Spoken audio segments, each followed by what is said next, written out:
Game one's kind of a feeling out situation. Is that too easy to write this off as that, or did you feel like some things you were trying, you saw some things that they're going to carry through this series?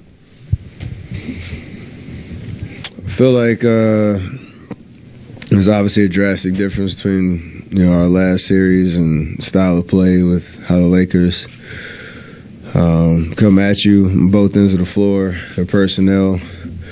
Obviously, AD had a big game, but for the most part, there's that little run in the third quarter where they got some momentum and took it to a 14-point lead at one point. But we obviously clawed our way back, tied it with minutes and change left, gave ourselves an opportunity. We know we need to clean up some stuff. A little too many turnovers on my part.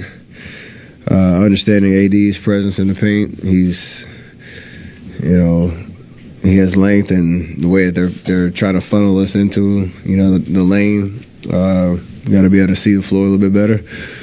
But long series. Like I say, it's first to four, and I think we found some life down the stretch that hopefully we can capitalize off of in game two. There's always kind of this big against small debate for you guys internally that'll, I'm sure, pop up in this matchup, particularly because, the run you mentioned late was when you went small.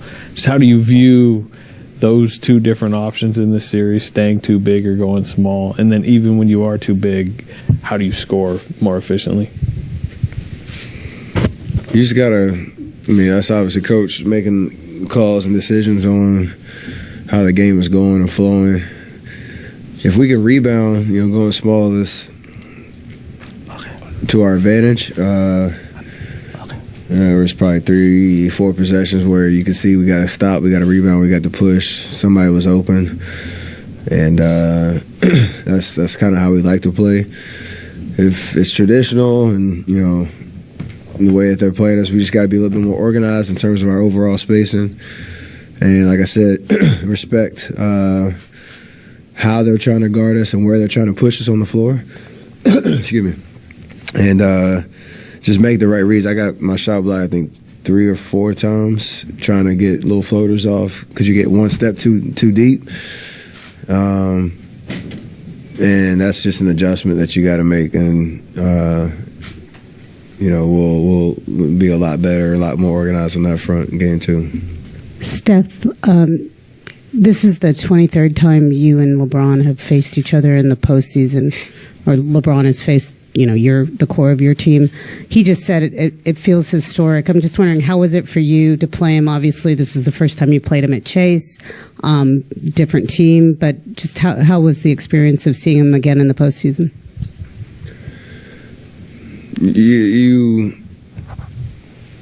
You have to reflect on everything that we've all gone through since the 15 finals, and just appreciate the opportunity to have another chapter in that battle, in that competition. Obviously, once the ball drops, it's a different feel, just based on how the Lakers play versus the old Cavs teams, and even just the different style that he's playing a little bit. He's,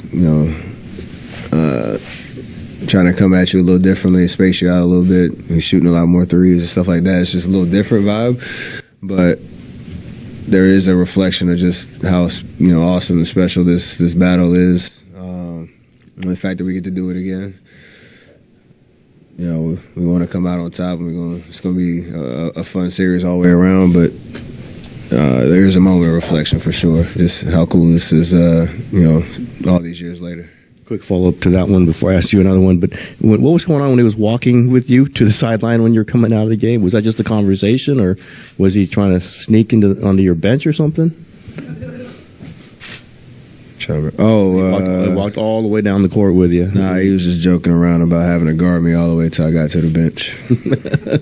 And also, what did you think about Jordan taking that shot? You were getting doubled. It was early. You did have a timeout. You fine with that shot? For sure. I know he made 6 of them tonight. And we talked about a little bit about certain adjustments we need to make throughout the course of the game to keep creating good looks. But it was decisive. It was, a shot he was open and flowing. Considering how they guard us on that possession, you know, trapping me at the half court, Draymond swinging it over to him. It's kind of in rhythm shot.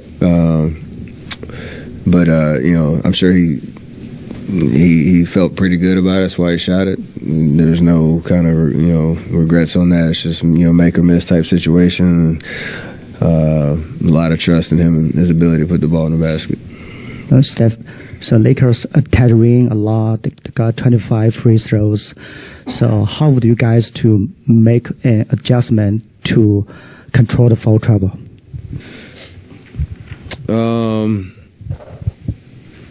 You know, AD is going to put pressure on you all game, so you like to not let him get 8 off, but that might not kill you. It's more the other guys, especially the ball handlers. You know, Schroeder gets 10 free throws, like that can't happen. You know, whether we think it's a foul or not, we can't put ourselves in that situation. That's how he makes an impact, because he is super, you know, quick and, you know, his first step, and we have a certain strategy around him, but you can't let him get to the line, you know, 10 times. That's a killer. So we'll make those adjustments. Understand, again, quick turnaround from Game 7 and against Sac, and locking in on what the Lakers do well, and confidence is how we can bounce back. Steph, you mentioned AD's length in your first answer. Is that hard to gauge until you play him once or twice in this setting? He was jumping out on the pick and rolls. He was contesting a lot of things, even outside of the paint.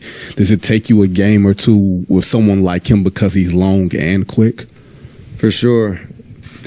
And it's also because of how they're playing us. They know they want to take away our threes, even though we got 50 of them up. Like they want to try to put pressure on the perimeter, funnel everything into the paint, and allow him to disrupt a lot. And close the space pretty quick. It's kind of deceiving. You feel like you have a good look to get it over the top and gets a fingertip on it. So you got to respect it. Like that's how he makes an impact on that end of the floor. And you can't be stubborn thinking you can just keep going in there. You still got to be able to drive, put pressure on the rim, but you can do it in a creative way. So yes, you got to feel it because it's impactful. With AD in the middle like he is, and being a deterrent, really also blocking some shots, obviously, does that offer, maybe with spacing, a few more drive and kick opportunities? You know, in other words, attack and then, you know, sort of get him and then. Yeah, you just, depending on who's out there, and there's probably, you know, whether it's Draymond and Loon or Jermichael out there, he got some clean looks. You have to trust that somebody's going to be open, and whoever it is, you know, have confidence to knock down a shot or get to the next action. But you can't have two guys on top of each other where, you know, one guy can guard two and your spacing gets kind of killed and the ball stops. That's what they want.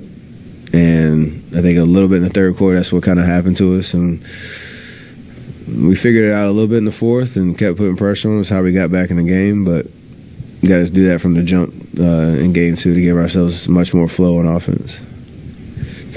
Hey, Steph, I talked to George Kittle after the game, asked him about that Looney jersey he had on. He says, yeah, Looney is a bona fide tight end.